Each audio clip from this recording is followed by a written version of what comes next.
The strength of any organization lies in the talent, dedication, and loyalty of its employees, who make success possible by their individual and collective contributions.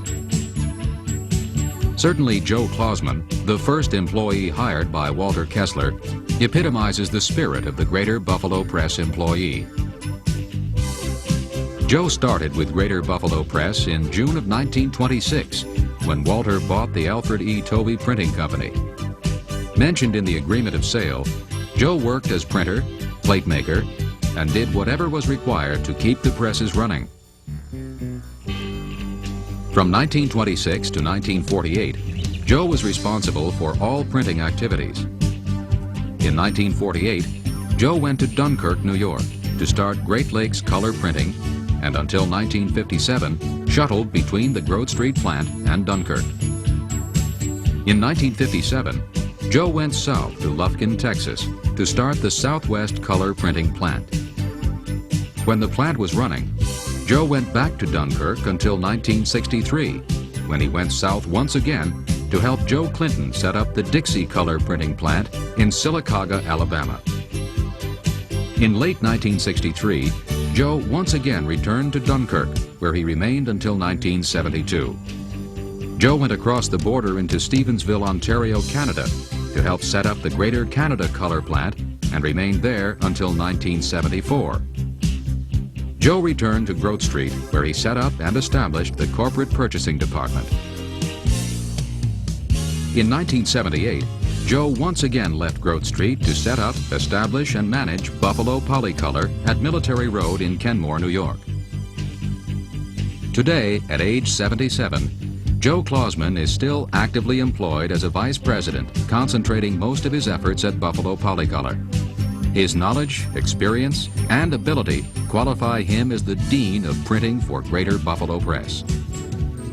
From the first day that the Greater Buffalo Press was incorporated, we started to expand, and this growth has continued throughout the 56 years that I have been associated with them. Especially in the past 5 years, this expansion has been accelerated in the area of new printing processes and technology, which required large capital investments in the future. Greater Buffalo Press has always been a good place to work and offers excellent job security and advancement. Today, many of the people I hired as trainees are now company executives. For me, Greater Buffalo Press has been a rewarding experience because of the challenges and opportunities my job has offered to me.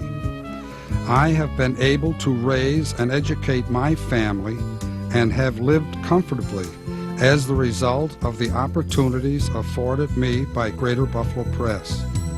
I was privileged to work with and for Walter Kessler, who in my opinion was a genius at appreciating the value of new equipment and technology, which myself and others brought to him for his consideration. Walter would always, once he approved, support fully the suggestions for improvement in production capabilities. He appeared to many people who did not know him as brisk and all business, but he was very interested in his employees and his employees' families. He was a sensitive, warm, giving person when people needed him. His sons, Jack and Paul, learned from their father the need for always seeking newer and better ways to accomplish continued growth and viability in the Greater Buffalo Press, so as to ensure everyone's future and security.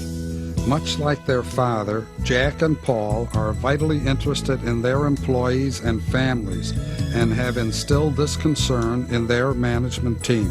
I say, enjoy your work. If you don't, seek employment elsewhere. If I didn't enjoy my work, I would not be here today after 56 enjoyable years as an employee of the Greater Buffalo Press. At Greater Buffalo Press,